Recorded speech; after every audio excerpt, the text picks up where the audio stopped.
बिस्मिल्लाहिर्रहमानिर्रहीम। यूट्यूब के दोस्तों, आपके सामने एक मरतबा फिर हाज़िर हैं।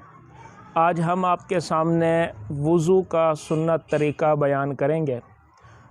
दोस्तों, वज़ू का सुन्नत तरीक़ा ये है कि आप क़िबला रुख़ ऊंची जगह पर बैठ जाएं और सीधे दोनों हाथों को पहुँचों समेत धोएं।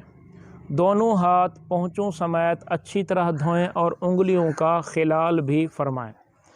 अगर आपने कोई अंगूठी या कोई ऐसी चीज़ पहनी हुई है तो उसको भी हरकत दें ताकि इसके अंदर से पानी गुज़र जाए। उसके बाद 3 बार कुल्ली करें और मिसवाक करें। मिसवाक करके कुल्ली करें।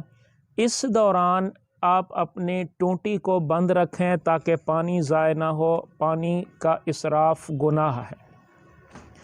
फिर 3 बार नाक में पानी चढ़ाएं और पानी नरम हड्डी तक चढ़ाना ज़रूरी है। इसके बाद आप अपना पूरा चेहरा 3 बार धोएं।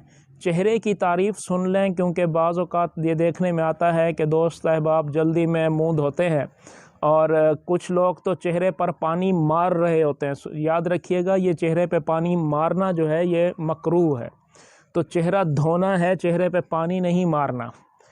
मारना और धोने में फ़र्क होता है। बहरहाल, चेहरे की तारीफ़ ये है कि अमूमन जहाँ से बाल उगना शुरू होते हैं, यहाँ से लेकर ठोड़ी के नीचे तक, ये चेहरे की लंबाई ऊंचाई के अंदर जो है ये चेहरे की हद है। और दोनों अतराफ़ में ये दोनों कानों की जो ये लौ है, इसके इस तक यानी यहाँ तक ये हद है। ये पूरा चेहरा है, इसको धोना है। और जिन साहिबान को अल्लाह जल्ला शानहू ने ये तौफ़ीक़ अता फ़रमाई है कि उन्होंने सुन्नत के मुताबिक दाढ़ी रखी हुई है, तो वो दाढ़ी का खिलाल भी करेंगे इस तरह से। ठीक है जी। तो चेहरा धोएं, दाढ़ी का खिलाल भी करें, और ये है सुन्नत तरीके से पूरा चेहरा धोना। इसके बाद आप सीधे हाथ को कोहनियों समेत धोएंगे।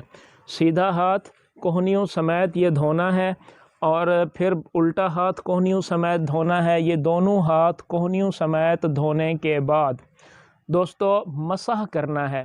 मसह करने का जो सुन्नत तरीका है वो आपके सामने पेश करते हैं। काफ़ी दोस्त अहबाब ऐसे हैं कि जिनको मसह करने का शरई तरीका, सुन्नत तरीका भी मालूम नहीं है।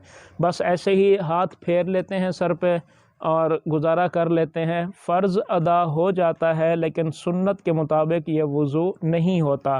तो आइए सुन्नत के मुताबिक मसह का जो तरीका है वो आपके सामने मैं पेश करता हूँ। आप दोनों हाथों को पानी के अंदर भिगो लें।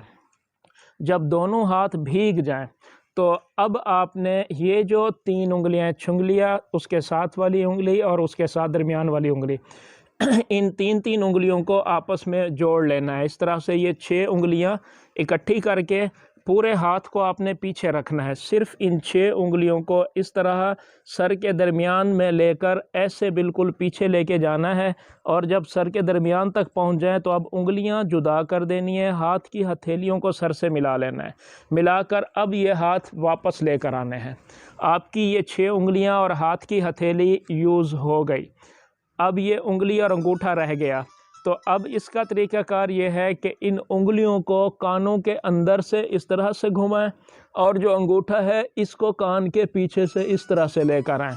तो ये करने के बाद अब ये हाथ का फ्रंट जो है पूरा का पूरा आपका जो धुला हुआ था ये यूज़ हो गया है। अब रह गए हाथ के पिछले हिस्से।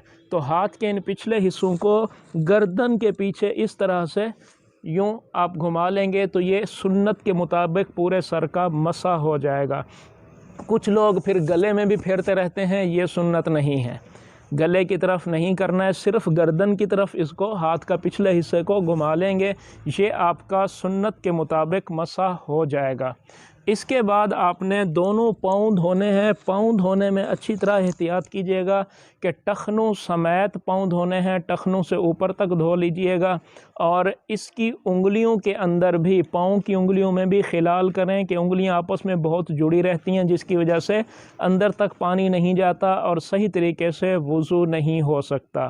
لہٰذا اس انداز سے دونوں پاؤں آپ نے 3 بار دھونے ہیں۔ وضو کرنے کے بعد آسمان کی طرف نگاہ کر کے شہادت کی انگلی بلند کر کے ایک بار جو کلمہ شہادت پڑھے، میرے آقا صلی اللہ علیہ وآلہ وسلم ارشاد فرماتے ہیں کہ اس کے لیے جنت کے 8 دروازے کھول دیے جاتے ہیں، جس دروازے سے چاہے جنت میں داخل ہو جائے۔ تو دوستو، یہ تھا وضو کرنے کا سنت طریقہ۔ امید ہے آپ کو سمجھ آ گیا ہوگا۔ اس کے متعلق اگر کسی دوست کو کوئی سوال پوچھنا ہو، کوئی بات کی وضاحت پوچھنی ہو جو میرے بتانے میں نالائق ہوں، شاید نہ سمجھا سکا ہوں، اگر سمجھ میں نہ آئی ہو تو آپ وضاحت پوچھ سکتے ہیں، کومنٹس میں رابطہ کیجئے گا۔ اللہ تعالی ہم سب کو دین متین سمجھنے اور اس پر عمل کرنے کی توفیق عطا فرمائے۔ السلام علیکم ورحمۃ اللہ وبرکاتہ۔